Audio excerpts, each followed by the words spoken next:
Can you show where an example of where it was so challenging? I mean, the texture of that piece changes so much. Oh yeah. So this piece, like, I remember reading through the Etudes, the book that I gave you, right? You can't even read through it and make any sense of it. Right, because the left hand at the beginning just goes like this. Okay? Okay? Now if you have giant hands, you could do that. Right? And then, okay, in music theory, I don't think we got to this, but you will learn about this next year. In AP Music Theory, you're going to learn in four-part voice leading that you cannot do parallel fifths. Okay, so this is a fifth, this is a fifth, this is a fifth. Now, if I do something like...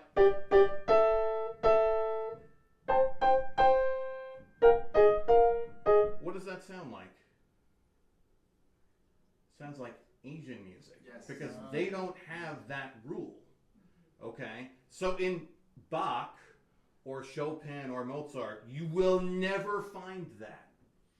Rachmaninoff knows that rule, and he starts this piece with it. He starts with parallel fifths. And so as a musician, when you read that, you're like, is that right? Is that really what he wants? So then you're worried about the left hand, which has got these. So what I do is I play 3 notes and then move my hand, and this is already a stretch, right? But he theoretically could do that in the span of a hand. So the easier way to play the piano is you put your hand someplace, and you just tell this finger play this note, tell this finger play this note, tell this finger play this note.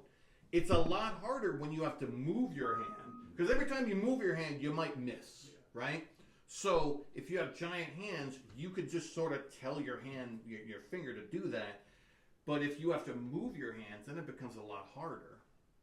And then there's other spots like this, like, right, where you just have this big reach and a lot of jumps. Anytime you have to jump, it's hard. Yeah. The hardest Beethoven sonata is the Hammerklavier, which itself is 45 minutes long. But it's hard because you have to do this jump, like, all the time. You have to jump from here to here. And as you saw, it's hard to do that. I'd have to practice that. You have to do that all the time here. And you have to do that in a really subtle way so that the dynamics come out. Because, you have to sort of control it.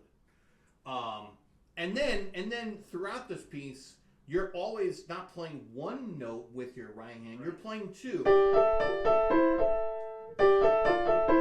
So then, that's fine until you get to this little spot. So what you end up having to do, so your thumb can do that. But if you have to play notes with these fingers, that's a different challenge. And then what you end up having to do is move your thumb up. And you have to do it while not covering up the melody, which is played with a weaker finger. These are the things that pianists worry about. If you take piano lessons, you'll learn all about that. So we're going to switch gears. So, did I answer all your questions? I love questions. So this next set of pieces, at some point, I realized I was going all in on the whole obscure thing. And I actually Googled, or did a YouTube search for obscure classical pieces. And I found a lot of stuff that I liked. But what I really found was this piece called The Butterfly that I'm going to play in a few minutes. And I liked it a lot, and so I searched for other music from this set of music based on the fairy tales of Hans Christian Andersen, and these are my 4 favorites from the set. And when I was telling my mom about this set of music, she said, "Oh, is the composer Danish?" And I said, "Not exactly."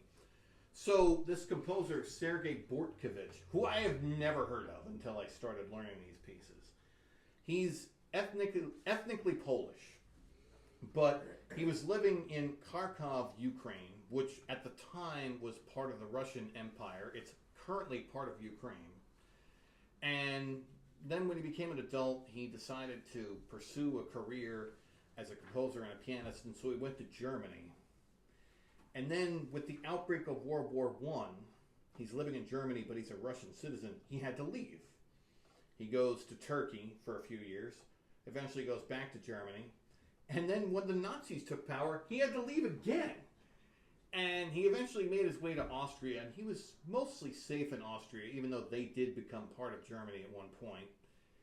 But the tragedy is that the Nazis burned all of his manuscripts, and so he couldn't make any money from the music he had composed, and he lived the last few years of his life in dire poverty.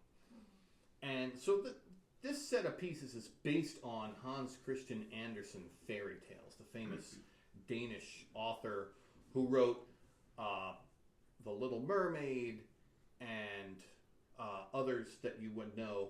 Now, Julia, are you familiar with The Princess and the Pea? Can you tell us all about The Princess and the Pea? Yeah. It's basically about a princess who got tested by a family and had to sleep on a bunch of mattresses with a pea at the bottom to see if she could feel it.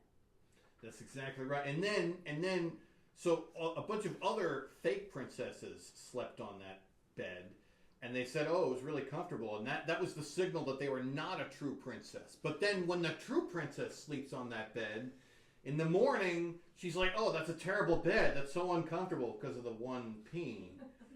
So I'm going to play this piece based on The Princess and the Pea. And when you hear this, that's the princess struggling to sleep because the bed is uncomfortable because of the single pea. So here is The Princess and the Pea.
So this next